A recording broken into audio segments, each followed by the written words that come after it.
Hello, bachcho. Let's read out the question. In the following questions, a statement of assertion A is followed by a statement of reason R.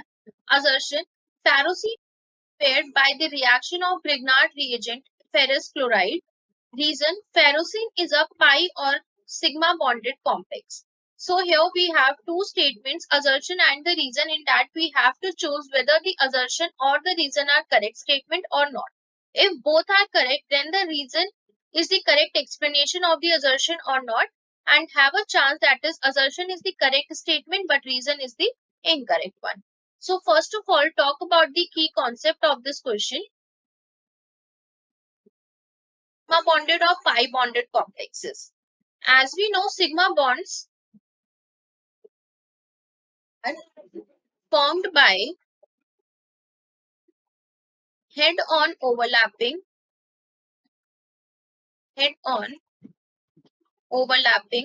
of hybrid orbitals. Hybrid orbitals, उसी से हमारे क्या बनते हैं, sigma bonded complex बनते हैं. Pi bonds हमारे कैसे फॉर्म होते हैं? Pi bonds are formed by side to side overlapping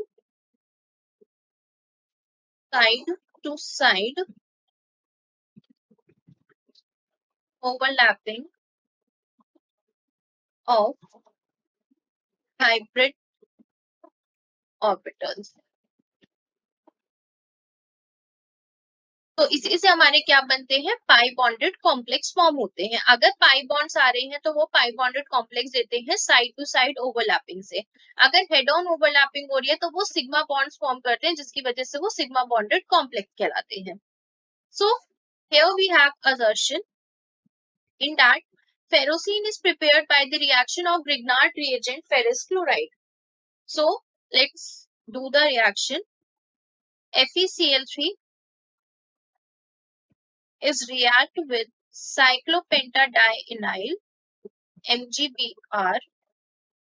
Here MgBr is the Grignard reagent, जो कि और इसके साथ हमारा एक जो ग्रुप है ये हमारा cyclopentadienyl है. तो बेसिकली जब ये रिएक्ट करेगा तो इसमें से हमारा MgBr जो होगा वो क्या हो जाएगा, MgBrCl रिमूव हो जाएगा. MgBrCl की रिमूवल हो जाएगी. तो यहाँ पे जो हमारा ये पेंटाडाइनाइल है इसके पास एक रेडिकल जनरेट हो जाएगा, प्लस में FeCl2 बच गया. फर्दर क्या होता है, जब ये दोनों इसके टू मॉलिक्यूल्स इसके साथ रिएक्ट करते हैं तो ये रिएक्शन हमारी क्या देती है, फेरोसिन की फॉर्मेशन देती है. तो हमारा फेरोसिन की यहाँ पे फॉर्मेशन हो जाएगी, डबल बॉन्ड Fe. एंड ये जो फेरोसिन होता है ये हमें सैंडविच लाइक स्ट्रक्चर देता है. बेसिकली ये इसके क्या होते हैं, वेज पे होते हैं और ऊपर वाला हमारा इसका डैश पे होता है पार्ट. ये सैंडविच लाइक स्ट्रक्चर हमें फॉर्म करते हैं. तो यहाँ पर असर्शन जो है वो क्या है, हमारा करेक्ट है. On to the reason.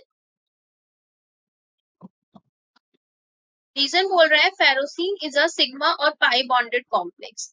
As we know sigma bond जो होते हैं वो हेड ऑन ओवरलैपिंग देते हैं और pi bonded side to side overlapping देते हैं. तो यहाँ पर क्या हो रहा है, ये जो Fe है वो basically side to side overlapping दे रहे हैं. यहाँ पे इनकी जो डायरेक्शन है ऑर्बिटल्स की वो कुछ इस टाइप से है.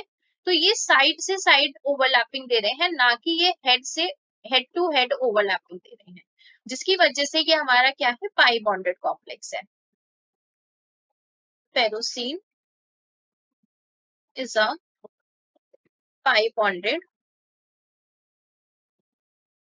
complex. और इसमें हम और क्या देख सकते हैं कि ये जो Fe है ये बेसिकली यहाँ पे क्या है, हमारा कार्बन है, यहाँ पे भी हमारा क्या है, कार्बन प्रेजेंट है. तो ये डायरेक्टली हमारा ये जो मेटल है वो डायरेक्टली लिंक्ड है हमारे कार्बन के साथ. और इस टाइप के जो कंपाउंड्स होते हैं उन्हें हम क्या बोलते हैं, ऑर्गेनोमेटालिक कंपाउंड्स बोलते हैं. Organometallic compounds. और ऑर्गेनोमेटालिक कंपाउंड्स जो होते हैं वो हमेशा ही कैसे होते हैं, पाई बॉन्डेड कॉम्प्लेक्स. नॉट हमेशा, हम बोल सकते हैं कि ज्यादातर हमारे जो कॉम्प्लेक्सेस होते हैं ऑर्गेनोमेटेलिक कंपाउंड्स के, वो पाई बॉन्डेड कॉम्प्लेक्स ही फॉर्म करते हैं। तो यहाँ पे फेरोसीन जो है वो हमारा क्या है, पाई बॉन्डेड कॉम्प्लेक्स है, नॉट अ सिग्मा बॉन्डेड। तो यहाँ पे हमारा रीजन क्या है, इनकरेक्ट है। तो ऑप्शन जो रहेगा वो रहेगा option number third, that is assertion is the true statement but reason is the false. Option number third is the correct option for this question. So this is the answer for this question. Hopefully you will understood it well. Best of luck.